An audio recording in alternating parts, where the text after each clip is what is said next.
first guest is my Scottish brother from another mother. I love this dude. Give it up for the host of The Late Late Show, Craig Ferguson.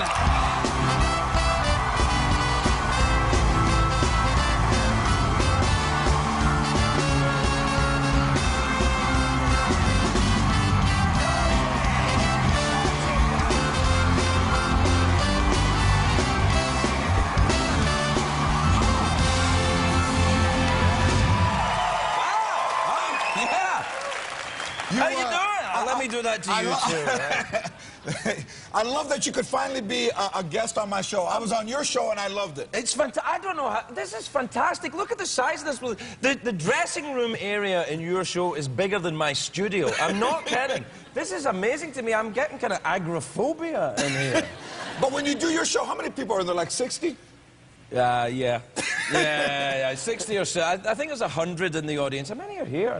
This is, and everybody here is clean looking. You don't have that No, what we basically do is we go around the dumpsters of Los Angeles and we get whatever hobos are there and we pretend we're going to give them free chicken, and then we make them sit through the show, and then we let them go. And we don't give them chicken because we don't have any money. But you know, CBS, you will actually say this, not only do you have the slowest elevator in the world... Yes, absolutely. But it's also a very old studio. Well, CBS, a lot of people who work there are very old, so when the elevator go... I mean, you know, we had Bob Barker there for a long time, Andy Rooney's still at CBS, so they like the elevator to go... like that. That's all it is. It is very slow. I'm amazed. This is like, you're on broadcast TV, and I'm on public access television, I think. You're on CBS, you're on a network, bro. I'm on cable. Yeah, but this is cable. This is the future. This is it. Now, we moved to midnight, so you and I are practically on at the same time. I don't like that.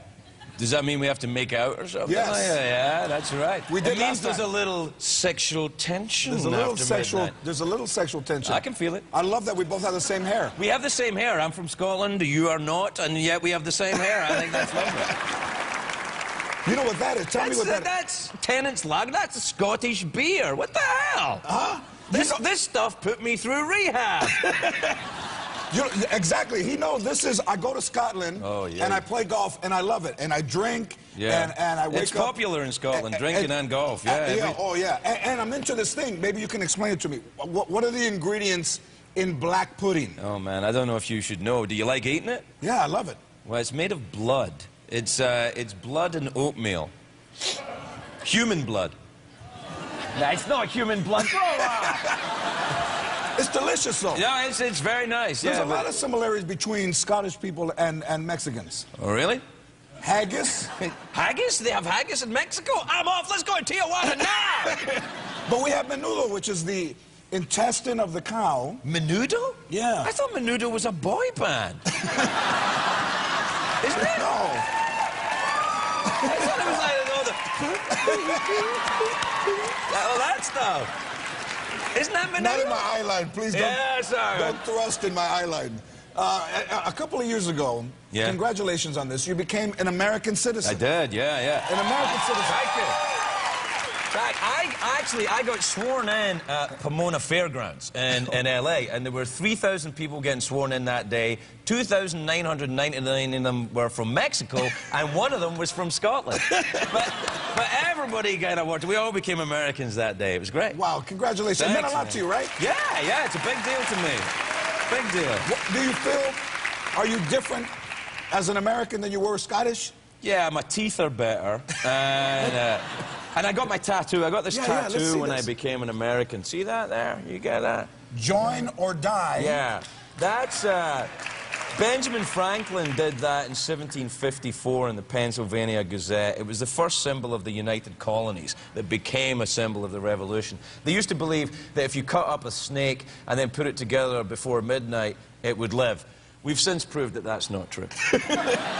But I like that. Craig Ferguson got a little gangster in him. He's always got a little cholo tattoo on him. Right, yeah, gangster. You get that in Pomona after the swearing-in ceremony? Yeah, no, you don't get that when you become a citizen. Anyone who's studying to be a citizen, like, I don't want to get a tattoo. It's all right, you don't have to get a tattoo. This just, I got this done on Sunset Strip. Oh. Yeah. when you become a citizen, they show you a videotape. What's on that tape? Oh, they show this. It's a kind of, it's a big kind of country music thing. This guy singing, I'm glad to be an American, 'cause at least I know I'm free. You know that song? Yeah. And I'm watching it, I'm going, I'm very proud to be an American. Man, I don't know about this song, man.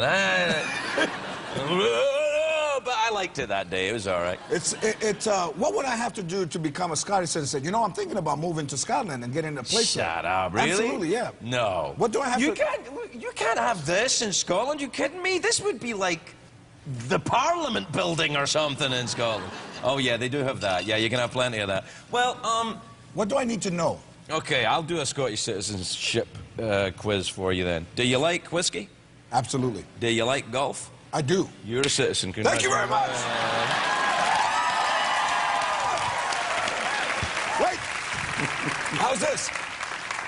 I feel great. Whoa! Whoa! I feel great. That's amazing. I'm great. Oh! Cheers. For the first time, I knew what you were saying. Hey. Yeah. I feel great. That's amazing. That is the best I've ever heard outside of Scotland. You really do go there, don't you? Absolutely. I love it. What the hell is wrong with you? I want to go the furthest away from Arizona that I can. And Scotland is it.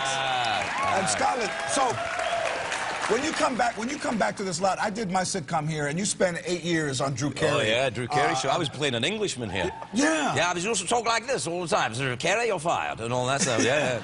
How did that come about? Well, because what happened was, this is true, I actually auditioned. I don't know what, there was some kind of big mix-up in the casting world, but they wanted me to audition to be the part of the Hispanic photographer in Suddenly Susan.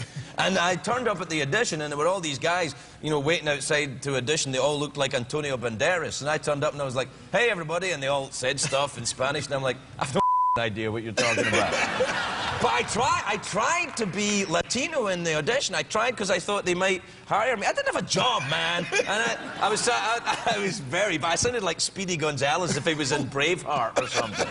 They're like, oh, well, you'll take our lives, but you'll never take our freedom. And all that. It's weird. But what happened was, they said, well, clearly you can't do this, but we've got the Drew Carey show. Would you be on that? And I said, sure. And that's how I got it. But I actually was auditioning to be America's favorite Mexican, but then you got it. Wow. That's great. And didn't you have, I think, like 27 cents in your bank account? Yeah, 27 cents. When I got that job, I was down. I'd come over here and I was broke. I had 27 cents. And the thing is, I don't know if you know this, when you have 27 cents in your bank account, you can't get it out. Because you go to take it out and they go, it's $1. And I'm going, well, I don't have $1. As you can see, I've got 27 cents. So I would like the 27 cents, and then you have to pretend that you want it, and it's not all the money you got. You're like, well, I need the 27 cents for an investment opportunity, and it's a cash flow situation. They don't give it to you. So you have 27 cents in the bank account, you spend 8 years on Drew Carey, and you are the most innovative talk show host in late night. I think you've done, what a country! God bless America, George. God bless America. God bless America. Hey, how does, you work at CBS. How does Drew Carey look? He's down to... What is he, like 14 pounds now? Have you seen him? I get freaked out when I see Drew. I'm like, Drew, I don't like being in a world where I'm fatter than Drew Carey. It makes me feel bad. But he's really, have you seen him? Yeah, what is he doing? He's not eating is what he's doing, clearly. I mean, he's doing something. To me, what it looks like... What do you prefer, fat Drew or thin Drew? See, you said it, didn't you? They like fat. Fat Drew. Do you know what I do when I work at CBS? When I go for lunch, I walk by the line that's waiting to get in. The Price is Right, and there's all these people waiting to get in, and I always shout to them, "Hey, what do you guys like, Fat Drew or Thin Drew?" And they always go, "Fat Drew!" Hey! And then they're going to see Drew, and he's all, like David Bowie in the 1970s or something. The thin white Duke. He's got like mutton chops now and his dyed hair. I mean, he's kind of sexy, though. The only thing is, I said to him, is your skin a little flappy now that you lost all the weight? He said, it kind of is. Yeah. Yeah, so I think he has to get it all tightened up or wear Spanx or something. I don't know, man. Hey, wait a minute, I wear Spanx. We're both on Twitter. And recently you tweeted this picture. I want to know I know you were homesick. Let's look down there. Oh, yeah. You're at Medieval Times. Yeah. It's in Orange County. It's awesome. Have you ever been? I've never... Medieval Times, it's fantastic. It's one of the oldest castles in Orange County. It It dates back to the late 1970s, I think. And you go there and they have this big medieval tournament and you eat a chicken leg and they don't give you, you know, like no silverware and you pretend it's medieval England and the serving wench comes over and goes, "Would my lord like a Pepsi?" And you go, "Yeah, sure, why not?" It's awesome. You drink your Pepsi out of a goblet, you get lead poisoning, it's fantastic. Fantastic. Before I go, before you go, before I was actually going to hope that you go and I got this. This would be awesome. Hey, how you doing? Is that me? No.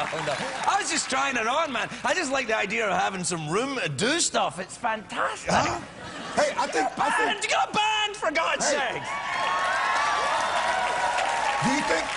Do you think they would let us do this? Do you think they would let you shoot your show here and me go over to your stage and shoot my show there for one night? Yeah, sure. They won't let that happen, George. They won't let it happen, and you know why. Why is that? Because if I come in here and I start seeing what the good life is like, you know, I'll never go back. I loved you in How to Train Your Dragon. That's a good movie. The voice of Gobber. Gobber. Yeah. And everybody in the audience, thanks to Craig, is getting a double DVD copy of How to Train Your Dragon.